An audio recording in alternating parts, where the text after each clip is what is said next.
Allah yang Maha Kuasa, kami bersyukur dan berterima kasih kepadamu karena Tuhan masih memungkinkan kami untuk kami ada di hari yang pertama di tahun 2025 dengan hati yang penuh dengan rasa syukur, dengan hati yang penuh dengan kegembiraan dan kebahagiaan saat ini. Kami mau mendengarkan sebagian daripada firman-Mu untuk menuntun setiap langkah-langkah kehidupan kami besok dan seterusnya sepanjang tahun ini. Berilah kepada kami kuasa-Mu, hikmat dan pengertian yang datangnya daripada Tuhan. Curahkanlah kepada kami semua di tempat ini, supaya ketika kami boleh mendengarkan sabda-Mu, kami semua memperoleh pengertian sehingga kami dapat melakukannya. Dalam nama Yesus yang adalah firman yang hidup ini, kami sedia untuk mendengarkan firman-Mu. Amin. Shalom. Mari kita buka kitab kita sesuai dengan penanggalan Almanak Gereja Kalimantan Vangelis dalam Perjanjian Baru. Kita Filipi pada pasalnya yang kedua. Filipi pasal 2 kita akan membacakan ayat 1 sampai dengan ayat yang ke-11. Saya rindu untuk kita baca secara bergiliran. Saya baca ayat 1, tidak jemaat semua membalas ayatnya. Yang kedua kita berbalas-balasan sampai dengan ayatnya yang ke-11. Filipi pasal 2 ayat 1 sampai 11. Kalau sudah dapat katakan amin. Kita bisa memulainya dengan judul pembacaan nasihat supaya bersatu dan merendahkan diri seperti Kristus. Jadi karena dalam Kristus ada nasihat, ada penghiburan kasih, ada persekutuan roh, ada kasih mesra dan belas kasih. Karena itu sempurnakanlah sukacitaku dengan ini. Hendaklah kamu sehati, sepikir dalam satu kasih, satu jiwa, satu tujuan. Dengan tidak mencari kepentingan sendiri atau puji-pujian yang sia-sia. Sebaliknya hendaklah dengan rendah hati yang seorang menganggap yang lain lebih utama daripada dirinya sendiri. Dan janganlah tiap-tiap orang hanya memperhatikan kepentingannya sendiri, tetapi kepentingan orang lain juga.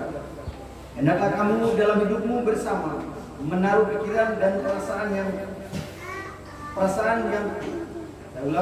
hendaklah kamu dalam hidupmu bersama menaruh pikiran dan perasaan yang terdapat juga dalam Kristus Yesus, yang walaupun dalam rumah Allah tidak menganggap kesetaraan dengan Allah itu sendiri sebagai milik yang harus dipertahankan, melainkan telah mengosongkan dirinya sendiri dan mengambil rupa seorang hamba dan menjadi sama dengan manusia.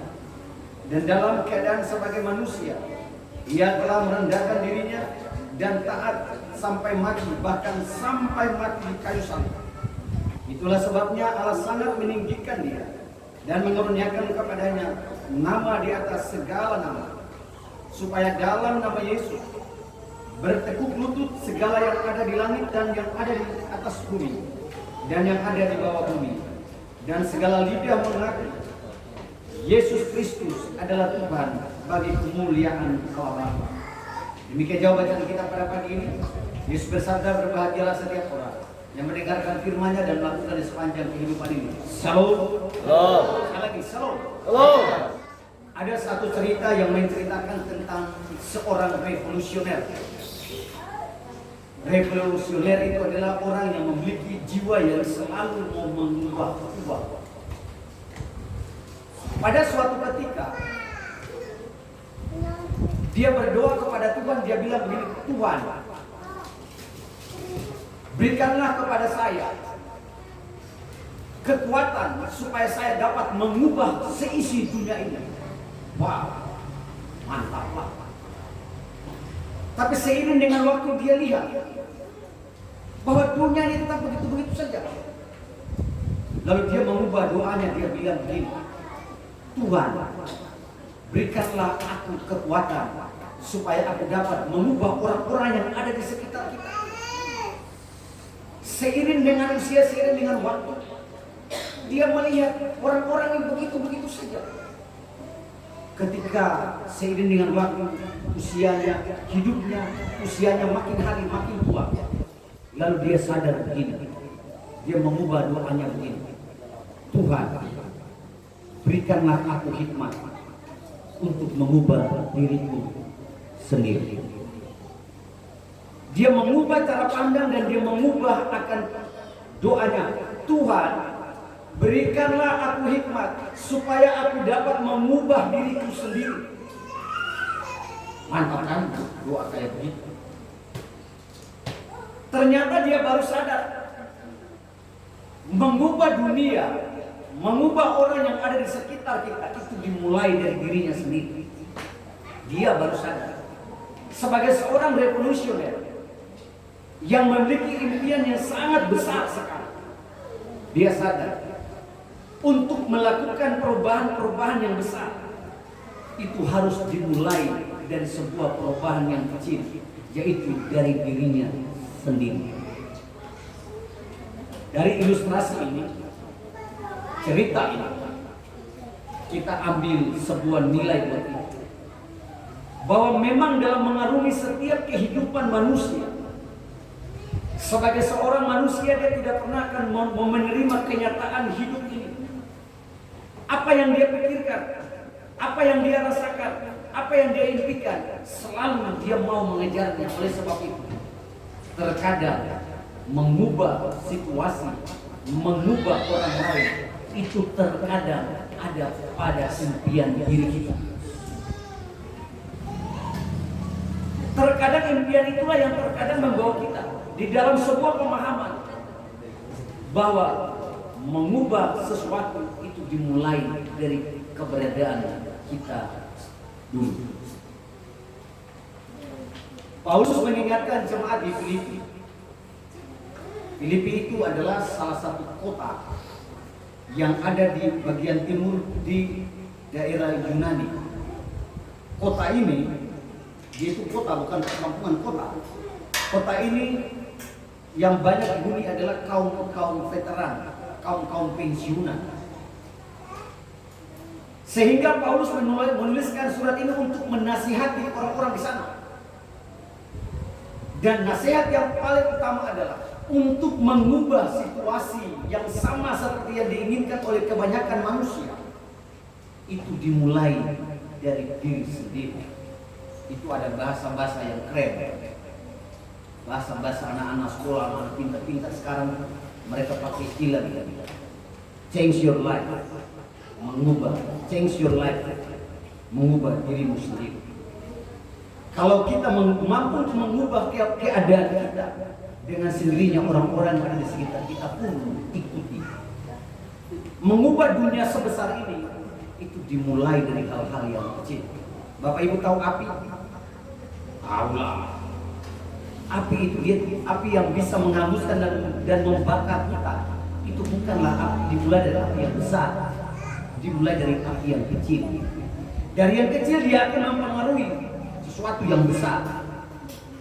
Saya kira ini analogi yang bisa bawa dalam kehidupan ini.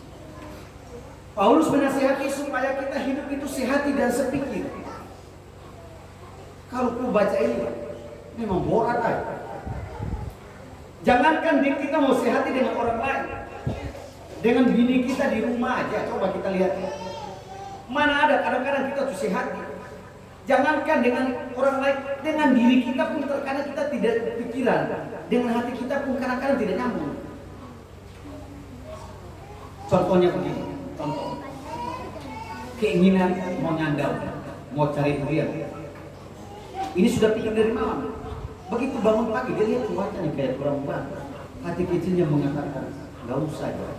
Itu menandakan dalam diri manusia pun untuk menyatukan pikiran dengan hati itu bukanlah perkara yang mudah.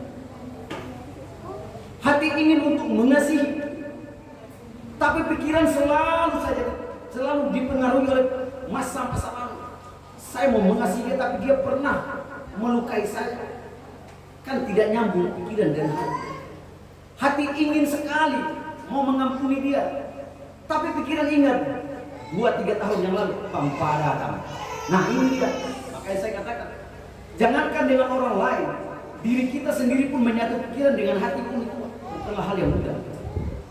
Makanya itu Paulus menasihati begini, supaya semua itu bisa menyatu, pikiran dan hati kita bisa menyatu. Letakkanlah seluruh pikiran kita, hati kita itu pada Kristus. Hanya kita berpusat pada Kristus, semuanya akan bisa kita satu. Kalau semua kita ini berpusat pada Kristus yang adalah Tuhan kita, maka tidak ada yang namanya iri dan dengki. Kalau semua ini punya pikiran dan perasaan kita letakkan pada Kristus, maka tidak ada yang namanya sikap curiga dan mencurigai. Maka tidak ada yang namanya sikap benci dan membenci. Tidak ada. Sebab kita semua berusaha untuk meletakkan pikiran, hati dan seluruh perasaan kita meletak pada Kristus, supaya kita bisa disatukan. Penting sekali Rasul Paulus menasihati supaya kita hidup dalam kesatuan. Sebab hanya dengan bersatu, hal-hal yang besar dapat kita kerjakan dengan mudah. Bapak Ibu, saya bawa kita dalam sebuah pemikiran yang sederhana ini.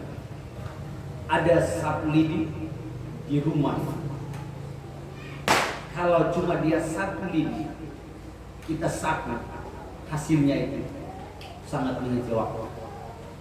Tapi kalau sapu lidi itu kita kumpulkan jadi satu,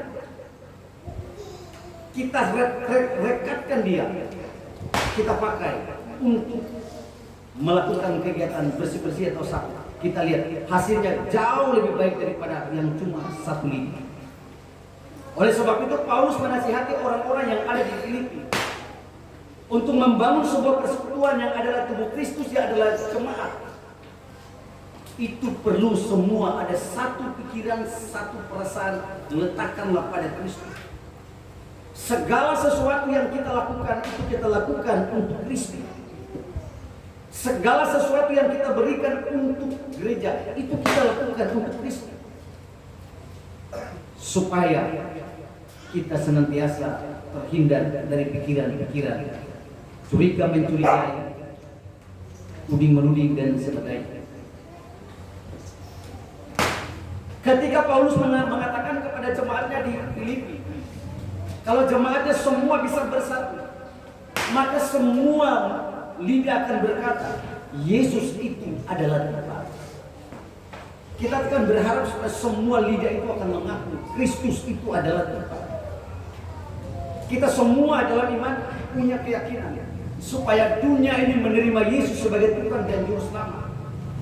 Dimulai dari kita yang telah terpanggil, dimulai dari kita yang telah memberikan dirinya kepada Tuhan sebagai sebuah panggilan hidup, dengan kita menyatakan hidup di dalam satu kebersamaan dan persekutuan. Selamat tahun baru buat kita semua. Ada impian, ada asa, ada cita-cita yang hendak semua kita jalankan hari besok dan seterusnya. Percayalah dan yakini dalam setiap asa dan cita-cita. Firman Tuhan mengatakan, jangan cuma kita meletakkan seluruh pikiran kita, tetapi letakkanlah juga harapan-harapan kita kepada Kristus, supaya semua harapan-harapan itu dapat kita kerjakan dengan baik. Kita belajar daripada Kristus. Walaupun dia serupa dengan Allah, bahkan dia adalah Allah sendiri, dia rela untuk mengenakan kemahakuasaannya, merendahkan dirinya, dan taat sampai mati, bahkan mati di kayu salib. Ayat yang ke-8, memberikan sebuah pemahaman sekaligus sebuah contoh buat kita manusia. Kalau anak Allah aja bisa merendahkan diri untuk mengosongkan dirinya, meninggalkan segala kemuliaan, masa kita manusia tidak bisa melepaskan kita punya ego sedikit? Itu kan sederhana itu. Masa Tuhan bisa meninggalkan akan kemuliaannya? Masa Tuhan bisa mengenakan kemanusiaan dan merendahkan diri sama seperti seorang hamba? Lalu kita yang adalah manusia biasa, memaafkan orang aja berat benar, mengampuni orang aja susah benar. Tapi kalau kita belajar, Kristus memberikan sebuah gambaran kepada kita, sebagaimana dia telah memberikan contoh bahwa dia merendahkan diri, supaya kita juga belajar untuk merendahkan diri. Dalam ayat 10 sampai dengan ayat 11 itu jelas mengatakan, kalau kita bisa melakukan semuanya itu, maka kesaksian kita dalam kehidupan kita, orang akan mengatakan, benar sekali, Kristus yang dipercayai oleh kita semua adalah Tuhan. Semua lidah akan mengaku Yesus Kristus adalah Tuhan. Amin. Mari kita satu hati dan mengakui Tuhan.